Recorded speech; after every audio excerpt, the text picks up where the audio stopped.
आज 4 दिसंबर 2014 गुरुवार का दिवस है और हरिहर त्रिकाश्रम के साप्ताहिक कार्यक्रम में आप सबका स्वागत है।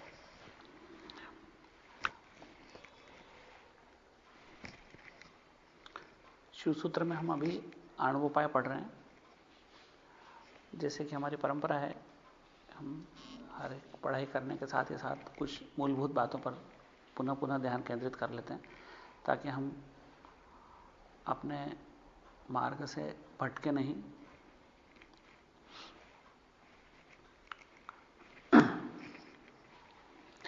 इसी तारतम्य में हम एक छोटी सी आज रिपीटेशन है, फिर से उस बात को समझ लें कि एक इंसान, एक जीव जो जीव चेतना में बंधा है,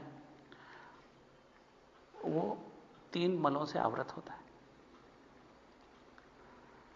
मूल है आणवमल, दूसरा है कार्ममल, तीसरा है मायीमल।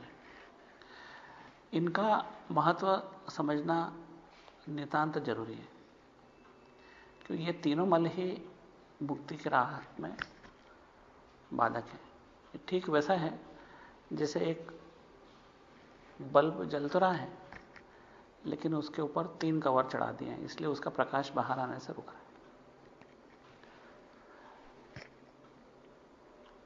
अगर सबसे भीतर का आवरण हटाया तो बाहर के 2 आवरण अपने आप हट जाएंगे। तो जो सबसे भीतरी आवरण है वो है आणवमल।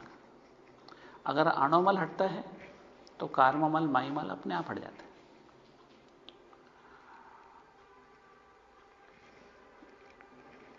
आणवमल क्या है? हमारी अपनी अज्ञानता, अपनी शिव स्वरूप से भिन्नता ही आणवमल। हम जैसे कि हम बचपन से एक आरंभिक जानकारी दी जाती है, भगवान स्वर्ग में रहता है,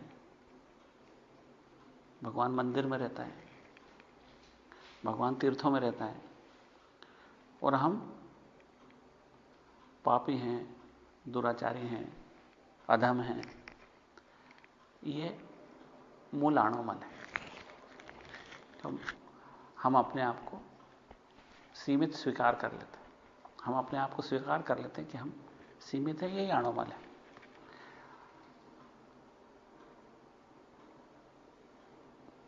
और ईश्वर को हमसे अलग दूर किसी आसमान में बैठा।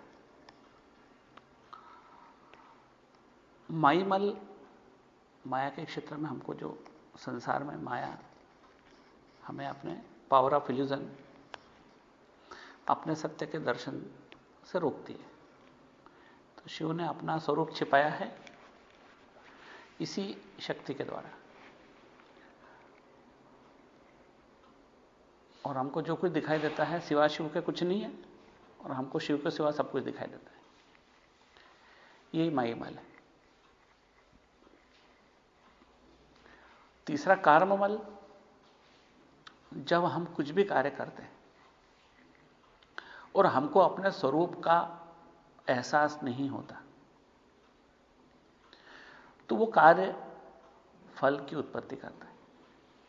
कोई सा भी कार्य हो, अच्छा कार्य भी फल की उत्पत्ति करता है, बुरा कार्य भी फल की उत्पत्ति करता है, और उन फल को हम स्वीकार करते हैं। उस फल से फिर नए बीज पैदा होते हैं। ये एक अनवरत सिलसिला चलता जाता है। जैसे हमने कोई अच्छा कार्य किया, उसका सुफल मिला, बुरा कार्य किया, उसका बुरा फल मिला, और ये सारे फल हम स्वीकार करते हैं। ये जीवन फलों को स्वीकार और सहन करने के लिए और उनको भोगने के लिए अपर्याप्त होता है, इसलिए हमको नया पर नया जीवन मिलता चला जाता है। ये कार्ममल है। कार्ममल तब है जब तक हम अपने स्वरूप से अज्ञान है, स्वरूप से हम जब दूर हैं, अनभिज्ञ हैं। जब अपने स्वरूप का बोध हो जाता है, उसके बाद हम जो कुछ भी करते हैं वो कार्ममल नहीं है।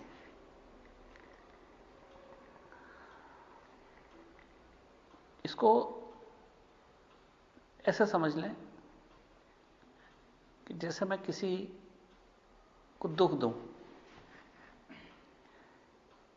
दुख देने के लिए कि इसको मुझे दुख देना है, इसने मेरा बुरा किया था।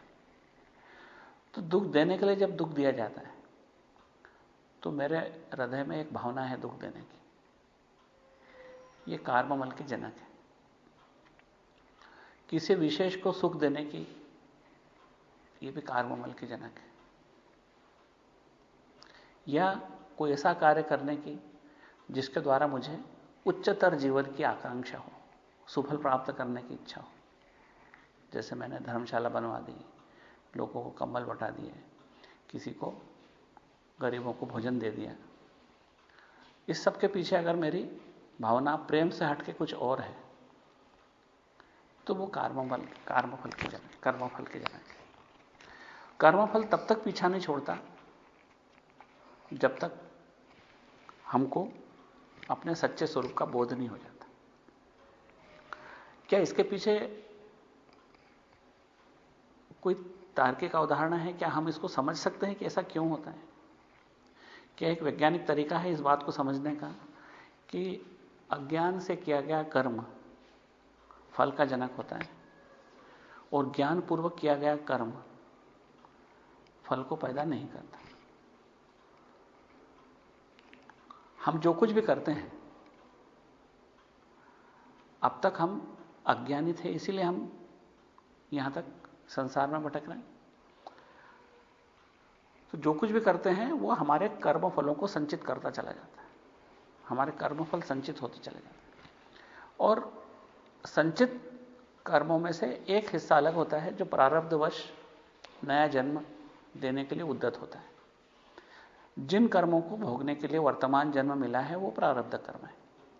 और जो कर्म कई हजारों जन्मों के जो अब तक फल देने में असमर्थ रहे हैं, अभी तक वो फल नहीं मिला, हमने कर्म किए होंगे 1000 साल पहले, 500 साल पहले, 50 साल पहले, लेकिन अन्य कर्मों का प्रभाव ज्यादा था जिनने प्रकट होकर हमको प्रारब्ध कर्म के रूप में फल देना शुरू कर दिया। लेकिन वो फल जिनको अभी भोगना बाकी है उनके किए गए कर्म संचित कर्म है। और वो संचित कर्म के खजाने में हम वर्तमान जन्म में जो कुछ करते चले जा रहे हैं वो भी संचित कर्म है, क्योंकि हम जो कर्म आज कर रहे हैं वो उस संचित कर्म के खजाने में और एकत्रित होता चला रहा है। हमारे जन्म के पहले के संचित कर्म है, उसमें से जन्म के पहले के कर्मों में से प्रारब्ध कर्म अलग होकर वर्तमान जन्म में हम उनको भोग रहे हैं और भोगने से ही वो कर्म नष्ट हो रहे हैं। और नए कर्म हम जो कर रहे हैं वो संचित कर्मों में उसका भंडार को बढ़ा रहे हैं। तो ऐसा क्यों हो रहा है कि वो कर्म हम इकट्ठे क्यों करते चले जा रहे हैं, एकत्रित क्यों होते चले जा रहे हैं? ये इसलिए कि जब हम कोई कर्म करते हैं तो हमें भूल जाते हैं कि हम जिसके प्रति कर्म कर रहे हैं, जो कर्म कर रहा है, जो करता है, जो कर्म है और जो कर्म करने की क्रिया है, इनमें कोई भेद नहीं है, यह अभेद है। क्योंकि जिसके प्रति हम कर्म कर रहे हैं वो शिव से भिन्न कुछ सत्ता नहीं है, कर्म करने वाला भी शिव से भिन्न कोई सत्ता नहीं है, और जो कर्म है अपने आप में भी शिव है। तो फिर शिव के साथ क्या कर सकता है? कुछ भी नहीं। क्योंकि आप एक लौकिक उदाहरण से समझें कि मैं दूसरे को तो दुख दे सकता हूं। अगर अपने हाथ का कांटा निकालूं तो क्या उसके पीछे मेरी कोई दुर्भावना हो सकती? मेरे हाथ में कांटा लगा, दूसरे हाथ से निकाला मैंने, इस हाथ ने कष्ट दिया, एक ही तरफ कष्ट दूर भी किया, लेकिन किन्हीं भी परिस्थितियों में कोई कर्म फल की भावना थी नहीं। क्योंकि हम अपने आप को न तो कोई कष्ट देना चाहेंगे और हम कष्ट दे भी नहीं सकते, हम अपने आप से वैर भी नहीं रख पाते। लेकिन ये तो शरीर की बात है, ये एक उदाहरण पूर्ति बात है। इस उदाहरण में कई तर्क हो सकते हैं, ये उदाहरण गलत भी सिद्ध हो सकता है। लेकिन जब हम पूरे क्रिएशन को, सारी सृष्टि को एक यूनिट मानेंगे, तो हम किसी भी तरह का ऐसा कोई कर्म नहीं कर सकते जो फल का जनक हो। जब थोड़ा सा आप गहराई से चिंतन हम करेंगे तो ये बात हमको एकदम सत्य से प्रतीत होगी कि जब सब कुछ शिव है तो हम मात्र इस क्रिएशन से प्यार कर सकते हैं, मोहब्बत कर सकते हैं, इसका उल्लास बना सकते हैं कि जो कुछ क्रिएटेड है वो मेरा अपना स्वरूप है। और चूंकि इस रिक्रिएशन में क्रिएट किया हुआ है, यानी परमेश्वर ने इस संसार को मनोरंजन के लिए बनाया है, तो फिर उस मनोरंजन, रिक्रिएशन या आनंद में कोई कमी कभी हो ही नहीं सकती। संसार को देखेंगे तो आनंद है, अच्छा देखेंगे तो आनंद है, बुरा देखेंगे तो आनंद है। तो अच्छा और बुरे का जो फर्क है वो हमारे भेद की दृष्टि है। अब जो हम सूत्र जैसे पढ़ने जा रहे हैं, उसमें ऐसे सूत्र हैं जो कहते हैं कि जो शिव है, जो स्वरूप है, वो नटराज की तरह है। हमने कई बार सुन रखा है कि शिव का दूसरा नाम है, पर्यायवाची नाम है नटराज। नटराज का मतलब होता है सबसे बड़ा नाटकबाज, जो बहुत बड़ा नाटक करने वाला है। तो उसने एक बहुत बड़ा नाटक रचाया और उस नाटक में उसने स्वांग भरे। तो जो क्षुद्र रूप है हमारा, छोटा रूप है, वो भी उसका एक स्वांग है। और जो हम कहते हैं वो भगवान बैठा है आसमान में बहुत बड़ा, वो भी उसका एक स्वांग है। वो भी वास्तव में सत्य नहीं है कि वो आसमान में बैठा या स्वर्ग में बैठा, वो भी उसका एक स्वांग है, वो भी एक रूप धर रखा है उसने। जो मंदिर के अंदर जो हमको मूर्ति, शिवलिंग या तरह तरह के, हमारे गुरुदेव की भाषा में कुत्ते, पिल्ले, बंदर बहुत सारे हैं, बोलिए ये भी स्वांग है उसके।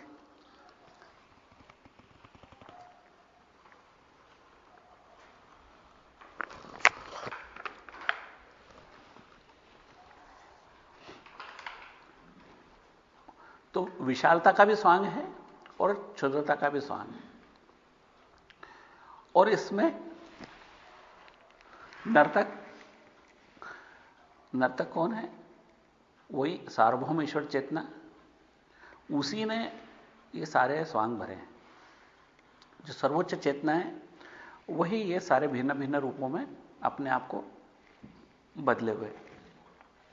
और वो कहां पर नृत्य करती है? रंगो अंतरात्मा। रंगमंच उसकी अंतरात्मा है। अब ये बात हमको आसानी से समझ में नहीं आती, इसलिए गुरुदेव ने बहुत अच्छी तरह समझाई है कि जब कभी कोई अभिनय करता है तो उस अभिनय में इतनी सात्विकता हो सकती है कि आपको लगे यही सत्य है। जैसे आपने देखा होगा कि जब कोई धार्मिक फिल्म होती है ना, जैसे यहां पर एक जय संतोषी माता आई थी पिक्चर, एक रामानंद सागर ने बनाई थी रामायण, तो उसके अभिनय इतने सशक्त थे कि लोग प्रणाम करने बैठ जाते थे, कोई रुपए पैसे चढ़ाने बैठ जाते थे। तो वो अभिनय सात्विक अभिनय कहलाता है जब उसमें अभिनेता को अभिनेता नहीं बल्कि अभिनेत समझा जाता है। जिसका अभिनय कर रहा है वही समझा जाए, वो सात्विक अभिनय है। एक होता है राजसी अभिनय, जिसमें हम पहचानते हैं कि ये तो भाई शाहरुख खान है ना, इसका अभिनय कर रहा है। उस अभिनय में हम ये भूल जाते हैं कि वास्तव में अभिनेत ही नहीं बल्कि हम अभिनेता को उसके मूल रूप में पहचानते हैं। और एक होता है तामसी अभिनय, जहां पर हम कहते हैं कि हमारे मोहल्ले का छोरा है, हमको मालूम है अभी राम जी बना हुआ है इसमें रामलीला में, हमको राम जी तो कहीं दिखते नहीं उसमें, लेकिन खाली वो छोरा ही दिखता है कि नाटक कर रहा है राम जी का। तो वो तामसी अभिनय है जिसमें हम उसको कल्पना करने की कोशिश करते हैं कि कहीं से दिखता है क्या राम जैसा ये। और इन अभिनयों में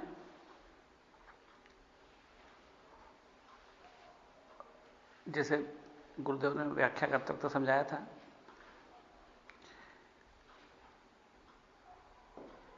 कि योगी अपने स्वयं की अंतरात्मा को, स्वयं की अंतरात्मा के रंगमंच पर ये सारे अभिनय को देखता है।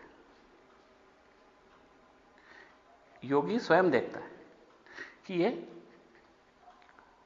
अभिनय हो रहा है, ये ब्रह्मांड में पूरा स्वांग है।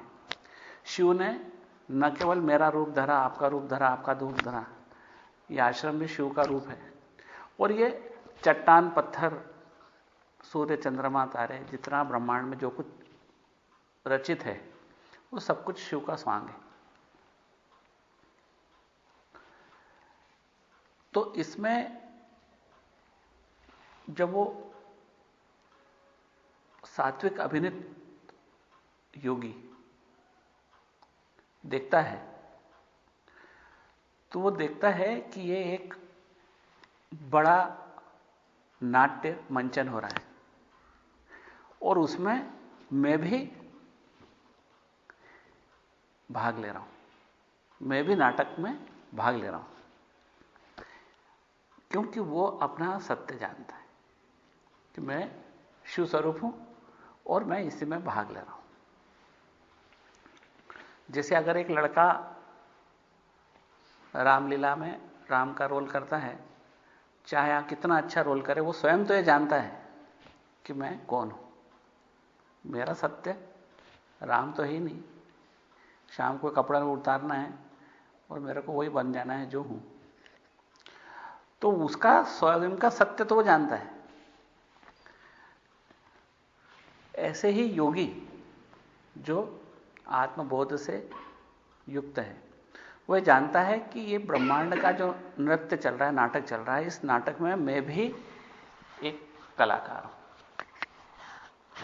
यह उसका सात्विक अभिनय है। एक राजसी अभिनय करने वाला योगी, जैसे हमने इस बात को पिछली बार भी डिस्कस किया था कि एक राजसी अभिनय करने वाला योगी देखेगा कि संसार एक नाटक है और मैं उसका दर्शक हूं।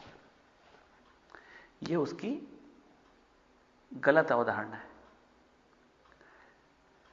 यही फर्क है न्यूटोनियन फिजिक्स में और क्वांटम फिजिक्स में। जैसे हम पिछली बार इसको डिस्कस किया था, न्यूटन कहता था कि सारे ब्रह्मांड का हम दर्शक हैं, वो ब्रह्मांड में जो कुछ हो रहा है वो एक ऑटो फीडबैक मैकेनिज्म से हो रहा है, यानी अपने आप हो रहा है।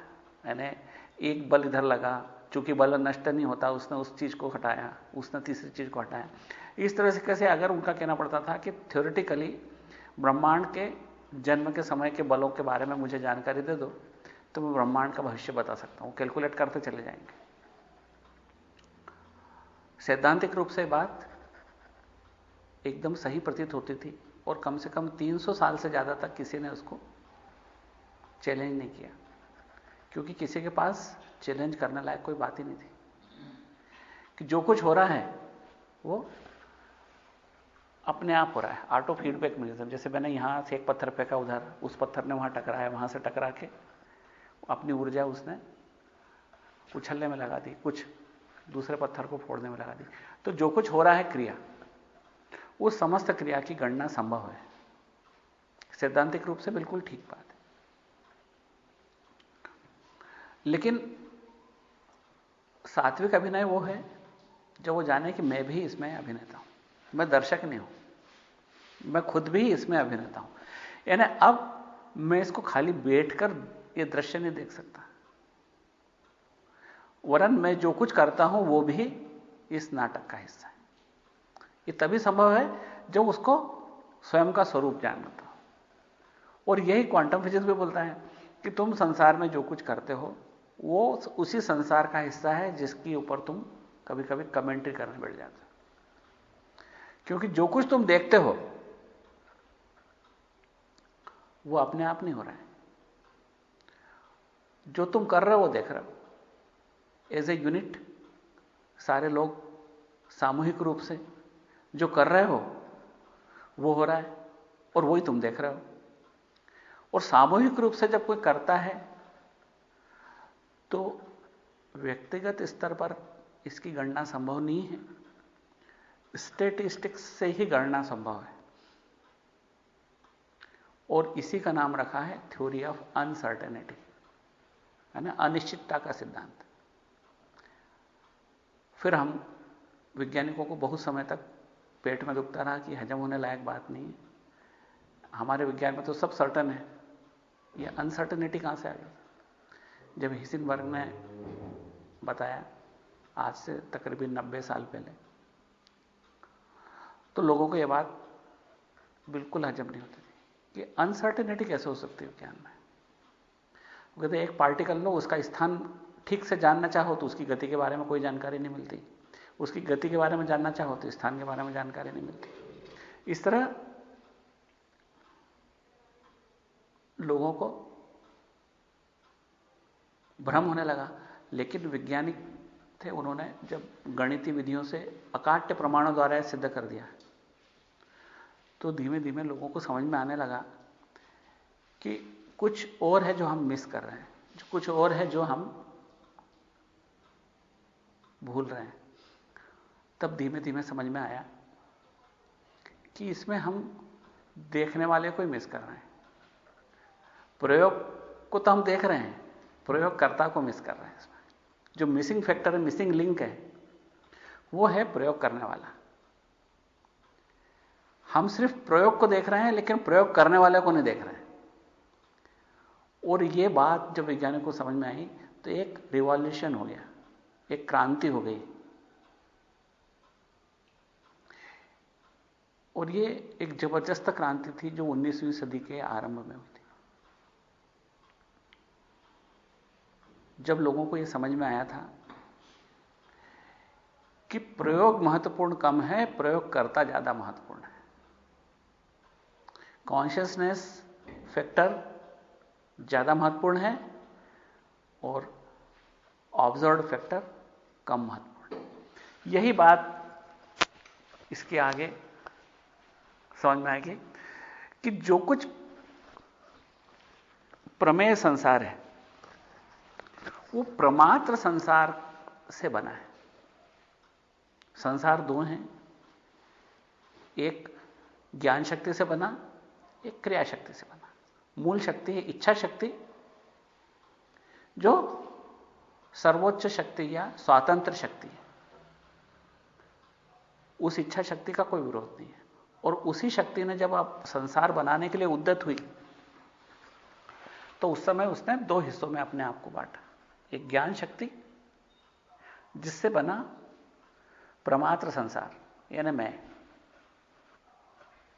यानी सब सारे मैं, संसार के सारे मैं उससे बने ज्ञान शक्ति से। और सारे संसार के ये बने क्रिया शक्ति से। एक बना मैं, एक बना ये, ज्ञान शक्ति से बना मैं, और बाकी का सब बना क्रिया शक्ति से। ये सचमुच में चूंकि ये एक ही शक्ति के दो रूप थे, इसलिए मैं और ये में फर्क तो था ही नहीं।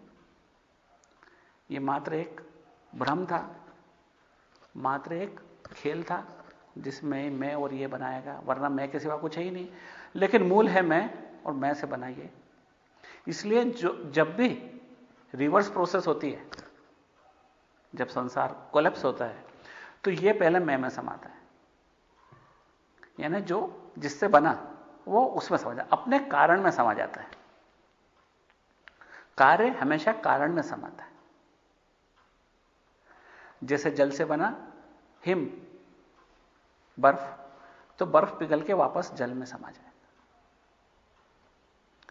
इस तरह से बाहर से भीतर, भीतर से भीतर, भीतर से भीतर, और सब कुछ मूल कारण में समा जाता है। हर कोई चीज अपने कारण में समाती है, फिर वो चीज अपने कारण में समाती है, फिर वो अपने कारण में समाती है, जब तक कि हम मूल कारण पर नहीं पहुंच जाते। और वो मूल कारण है परम शिव या सुप्रीम गॉड कॉन्शियसनेस।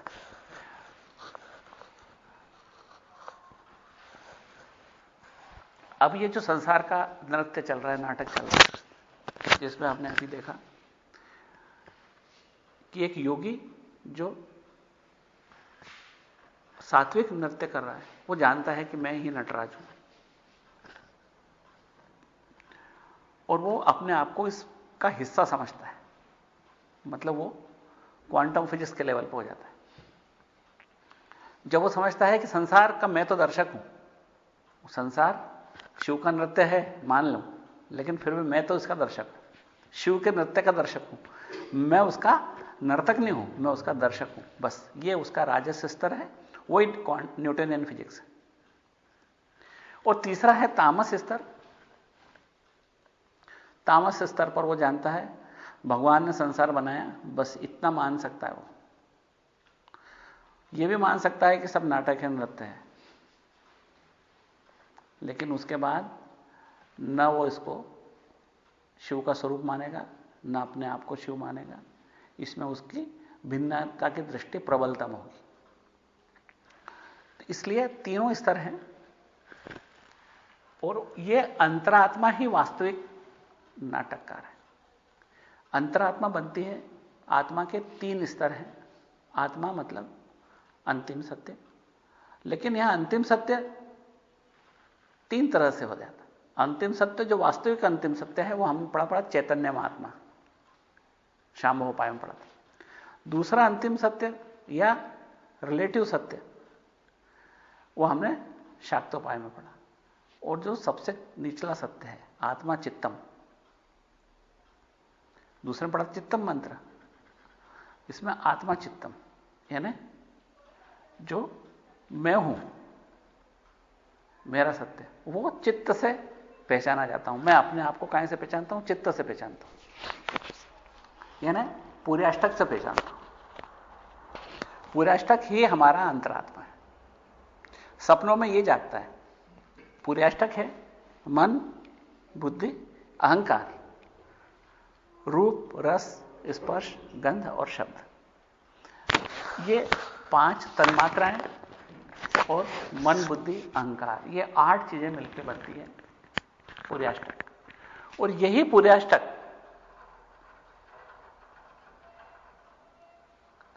ये इनर सर्कल है माता जी का, मंत्रिमंडल है इनका, जो इंसान के माथे पे बैठा रहता है।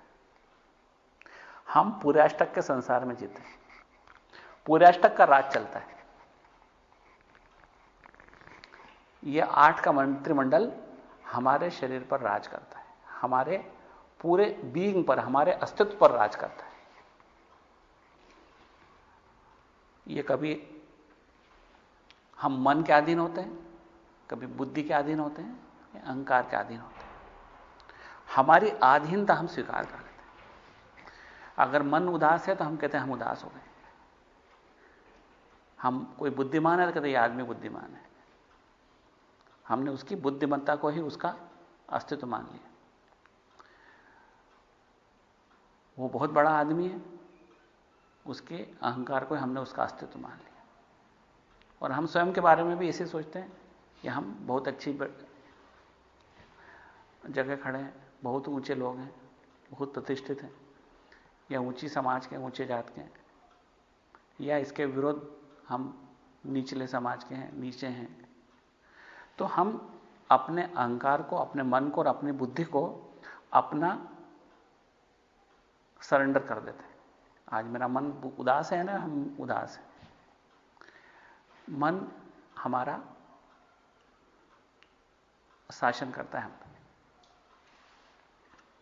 और हम इसमें क्यों उलझते हैं? ये 5 चीजें हमको डंडा मार मार के उलझाती है। इसमें 5 तन्मात्राएं। शब्द, किसी ने कुछ बोला तो हमारे अंदर या तो उछल कूद मच जाती है, या हम दुख के सागर में डोल जाते हैं, कभी संशय के सागर में चले जाते हैं।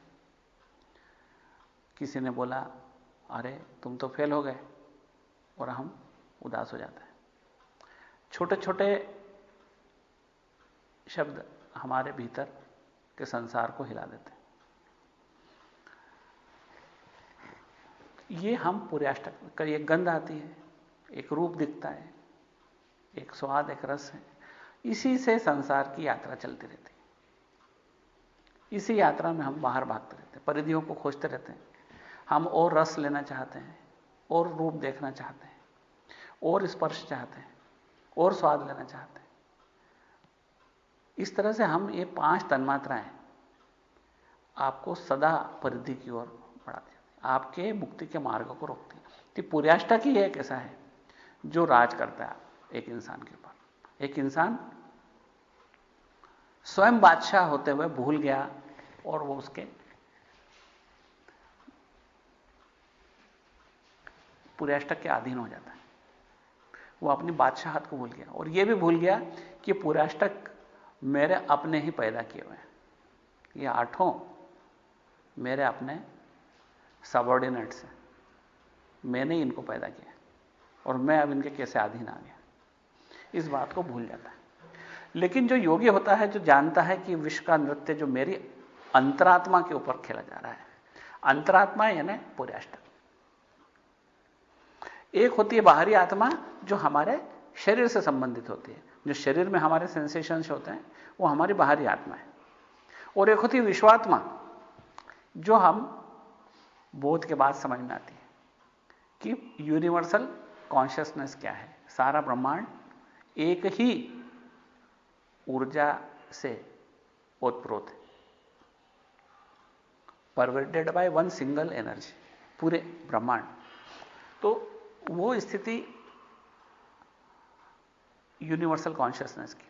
लेकिन जो संसार का रंगमंच है वो अंतरात्मा है, क्योंकि जैसे ही हमको यूनिवर्सल गॉड कॉन्शियसनेस का अनुभव होता है, तो हमारे मतलब जो सर्वोच्च चेतना का अनुभव होता है, तो संसार का जो नाटक खत्म हो जाता है, क्योंकि हम उसमें सत्य को जान जाते हैं।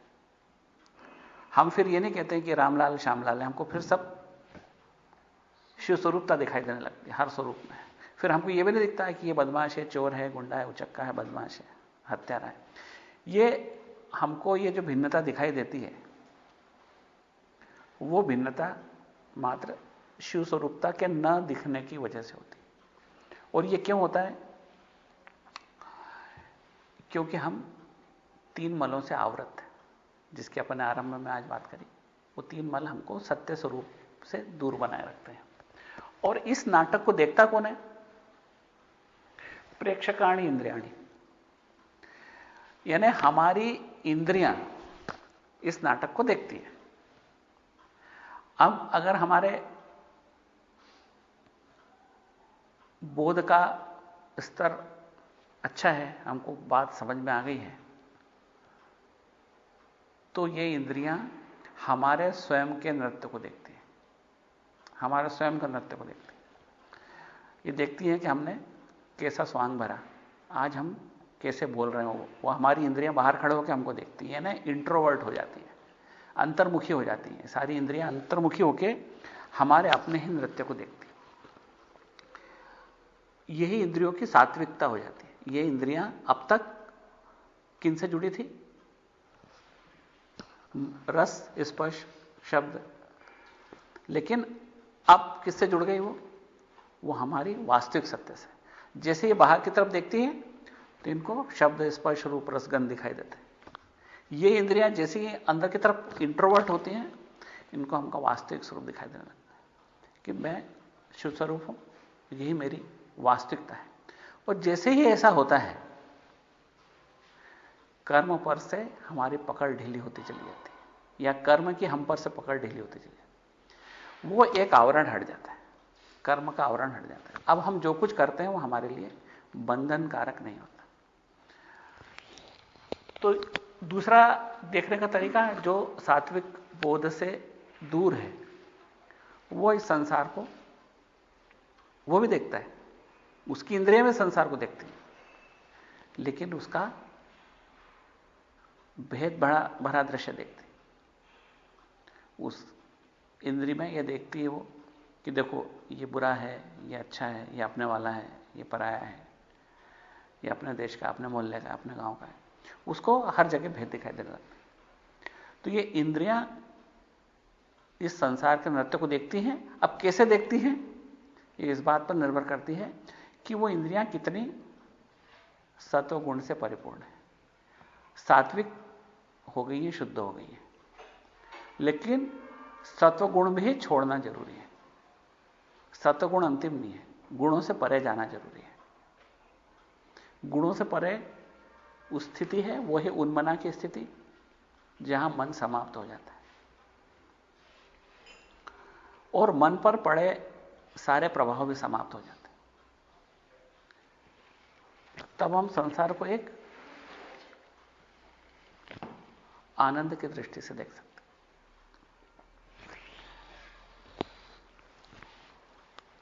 इसके आगे धीवशात सत्व सिद्धि। जब हम समस्त इंद्रियों को आत्म केंद्रित कर लेते हैं, ऐसा करने के लिए कभी हमको क्या लगेगा कि इंद्रियों को आत्म केंद्रित करने के लिए हमको कोई ऐसी मुद्रा में बैठना पड़ेगा, फिर आंख मीचना पड़ेगी, फिर नाक के ऊपर अपना ध्यान केंद्रित करना पड़ेगा, ऐसी भौं के ऊपर ध्यान केंद्रित करना पड़ेगा, या अपने जीवान को तालू से लगाना पड़ेगा। तो ऐसे किसी नाटक को करने की जरूरत नहीं। कई जगह आपको योग की किताबों में लिखा रहेगा, इस तरीके से बैठो, इस आसन में बैठो, इस मुद्रा से बैठो, ऐसा करो, है ना, जीवान को तालू से लगा लो, दोनों आंखों के नासाग्र के ऊपर ध्यान केंद्रित करो, है ना। तो ये सब कुछ करने की जरूरत।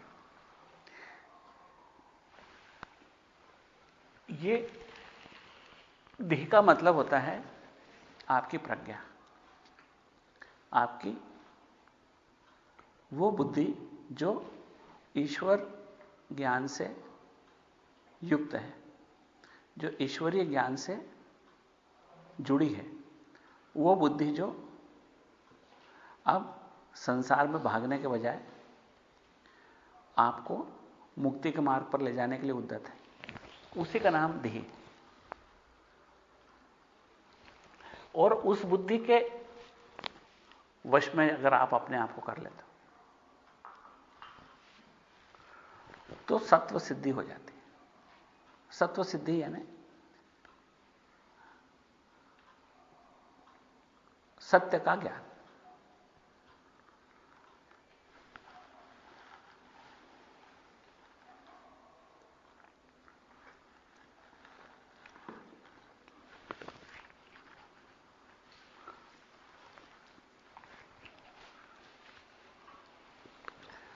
और जब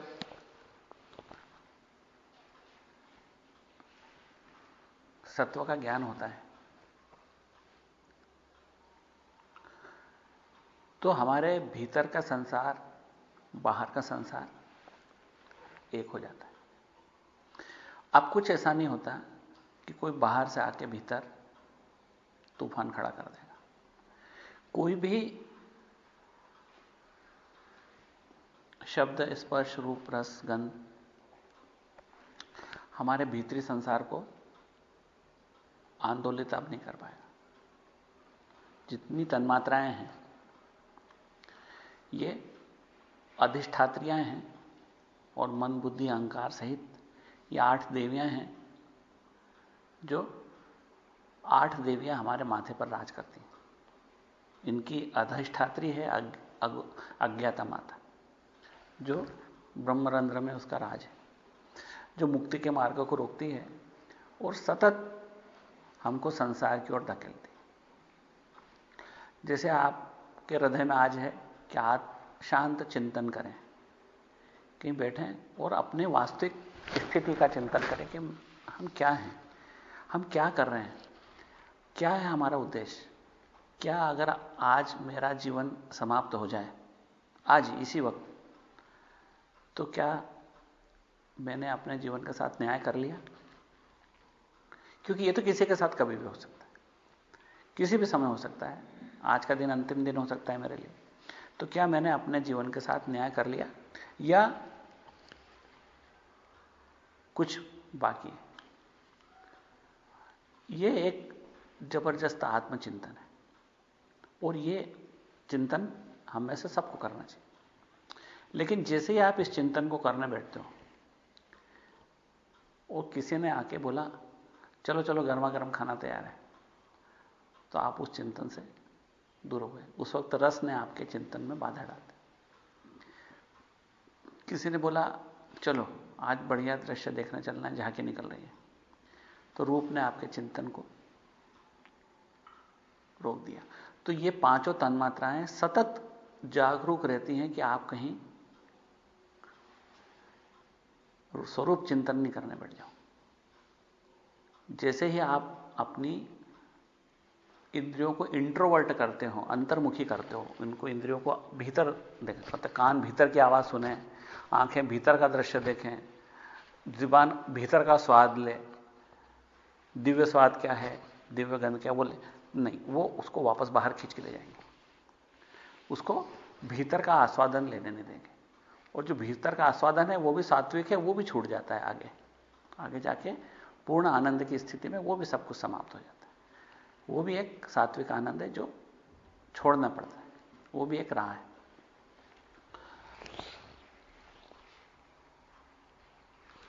तो वो सदा ये आठों माताएं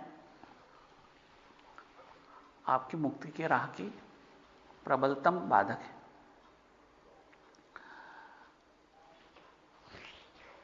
जिसे पिछली बार भी अपन ने बात करी थी कि जो संसार है, जो बाहरी संसार बना है, भीतरी संसार बना है, और दोनों संसार करीब करीब एक जैसे बने। एक संसार में रामलाल है तो आपके भीतर भी एक रामलाल है, बाहर एक चंद्रमा है तो आपके भीतर भी एक चंद्रमा है। आप आंख मीचो आपको चंद्रमा दिखाई दे जाएगा।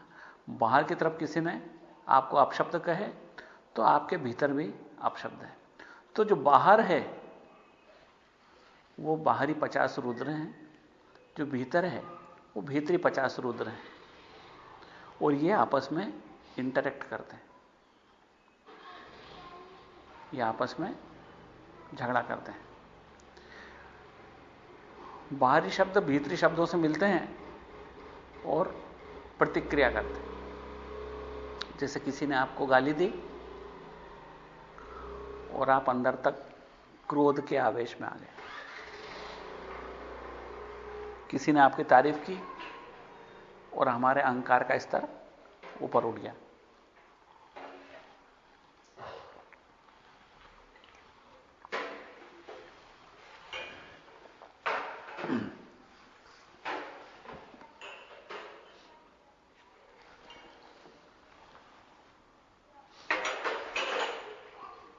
तो ये बाहरी और भीतरी रुद्रों की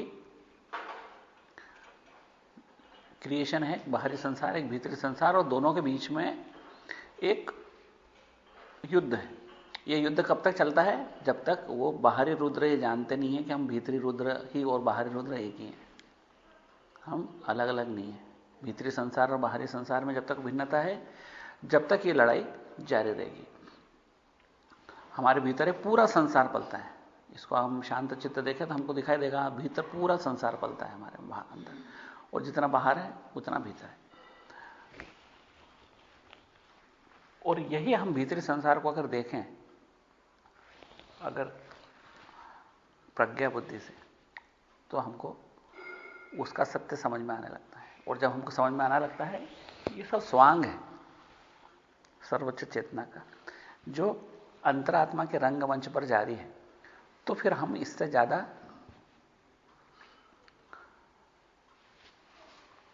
इंटरेक्ट नहीं करते, ज्यादा लगाव नहीं होता फिर इस स्वांग से। फिर हम समझ जाते हैं कि यह स्वांग है, सत्य नहीं है। सत्य, जब हम खुद को नर्तक जानते हैं तो हम अपना सत्य जानते ही हैं। जैसे कि कोई भी कलाकार ऐसा नहीं होगा कि जो कोई रंगमंच पर अपना कोई अभिनय कर रहा है और अपना वास्तविक सत्य भूल जाए। वो जानता है कि मैं कौन हूं, उसको यह भी मालूम है कि यहां से स्टेज से जाने के बाद अब मेरा क्या काम है, क्योंकि उसने वो तो अभिनय किया है। तो ऐसा अभिनय जो करता है वो सात्विक अभिनय है, और उस अभिनय से मुक्त होने के बाद वो अपने मूल स्वरूप में आ जाता है, और उसका मूल स्वरूप है शिव स्वरूप। सिद्ध स्वतंत्र भाव मतलब condition of absolute independence achieved. इसका मतलब है कि पूर्ण स्वतंत्रता की स्थिति प्राप्त कर ली गई, पूर्ण स्वातंत्र की स्थिति प्राप्त कर ली गई। पूर्ण स्वातंत्र की स्थिति क्या होती है? पूर्ण स्वातंत्र की स्थिति वो होती है कि जब उसको सिद्धियां प्राप्त हो जाती, जो पूरी तरह से अपने आप में अपने चेतना के स्तर पर जीने लगता है। वो अगर कुछ बोलता है तो ब्रह्मांड की सारी शक्तियां उसकी वाणी को सत्य सिद्ध करने के लिए उद्यत हो जाती है। अगर वो बोलता है तुम स्वस्थ हो जाओ, तो संसार की समस्त शक्तियां उसको स्वस्थ करने के लिए उद्यत हो जाएगी। लेकिन जैसे ही वो अपनी ऐसी किसी भी शक्ति का उपयोग करता है तो यह पूरे अष्टक फिर उसको अपने कब्जे में लेता है। इसके आगे जब अपन पढ़ेंगे तो ऐसे व्यक्ति को जो पूर्ण बोध का स्वामी हो जाता है, जो अपने स्वरूप को जानने लग जाता है, अपने सत्य से परिचित हो जाता है, उसको अपनी जागरूकता बनाए रखना। अगर वो अपनी जागरूकता नहीं बनाए रखता है तो धीमे से वो वापस माया के आगोश में आ जाता है। अनजाने ही आ जाता है, उसको पता ही नहीं लगता है मैं कब आ गया वापस। इस तरह माया उसके अंतिम मुक्ति की राह को रोकने का भी प्रबलतम प्रयास करती है। और इसका एकमात्र इलाज क्या है? जागरूकता। सब जगह पर सभी योगियों ने, सभी गुरुओं ने एक ही बात कही है, अवेयरनेस, जागरूकता। आप क्या कर रहे हो उसके प्रति जागरूक, सब कुछ के प्रति पूर्ण जागरूकता। आप अपने प्रति, आप एक शब्द भी बोल रहे हो, एक कार्य भी कर रहे हो, सब कुछ करिए, पर करते करते अपनी वास्तविक स्थिति को मत भूलो कि हम क्या है और हम क्या कर रहे हैं। हम उसके दर्शक बन रहे हैं, कि हम अपने आप के दर्शक बन जाएं, हम अपने आप को देखते रहें। यही जागरूकता है। जागरूकता में विचार नहीं है, जागरूकता में हर आने वाले क्षण के लिए उत्सुकता है, उद्यतता है। क्या होगा इसके प्रति हमारी पूर्व धारणा नहीं है। नींद में और जागरूकता में मूल यही फर्क है। जागरूकता भी विचार मुक्त होती है और गहरी नींद भी विचार मुक्त होती है, लेकिन गहरी नींद माया के आगोश में है, वहां हम सारी सुध बुध खो चुके हैं। और जागरूकता माया से मुक्त होती है, जहां पर कि नींद से उल्टी दिशा में हम पूरी तरह से जागे हुए हैं, पूरी तरह से चौकन्ने हैं, लेकिन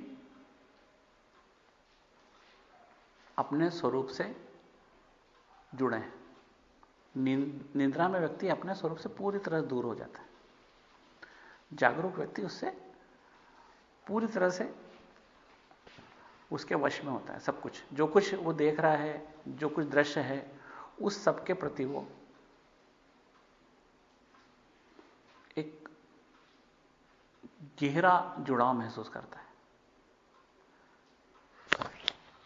तो इस तरह पहले हमने पढ़ा था कि मोह आवरणात् सिद्धि। यह कब पढ़ा था?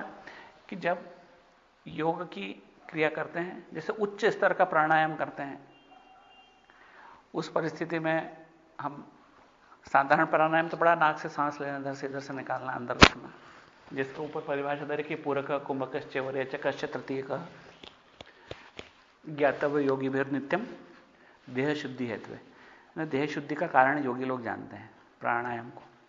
लेकिन भीतरी प्राणायाम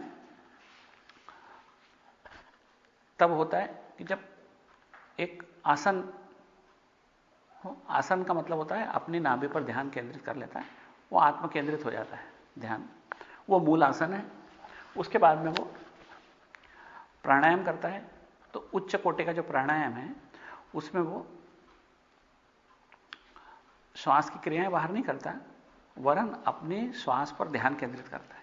और जैसे जैसे ध्यान केंद्रित करता है उसकी श्वास धीमी होती चली जाती, महीन होती चली जाती, इतनी महीन होने लगती है कि उसको खुद समझ में नहीं आता कि वो सांस ले रहा है या नहीं ले रहा है। उसकी महीन होते होते सूक्ष्म होती चली जाती, और उसके बाद में उसको दिव्य नाद, दिव्य स्वाद, दिव्य दृश्य सबको दिखाई देने लगता है। उन परिस्थितियों से अगर वो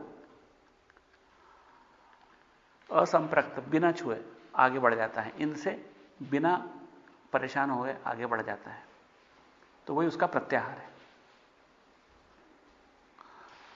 और उसके बाद उसको एक दिव्य आनंद की अनुभूति होती है, वो उसकी ध्यान है। जब इस अनुभूति को, शिवावस्था को वो बनाए रखता है, संभाले रखता है, उसकी धारणा है। और वो जागृत में, स्वप्न में, घूमते फिरते समाधि के समय या संसार के कार्य के समय भी शिवावस्था को संभाले रखता है, तो वो उसकी समाधि। इसलिए ये उच्च स्तर का आसन, प्राणायाम, प्रत्याहार, ध्यान, धारणा, समाधि, ये सारे के सारे वो योगी भीतर ही करता है, बाहर से कुछ भी नहीं करता। चाहे वो कुर्सी पे बैठ के करता है, चाहे लेटे लेटे भी कर सकता है। तो ऐसा करने के बाद उसको जो अगर सिद्धि मिलती है वो सब मोह के क्षेत्र में मिलती, क्योंकि सिद्धियां क्या हैं? उसकी मुक्ति के मार्ग की बाधक है। उन सिद्धियों पर जब वो ध्यान नहीं देता, मोह जयात अनंता भोगात सहज विद्या जय, वो आत्मव्याप्ति से शिव व्याप्ति की ओर अग्रसर होता है।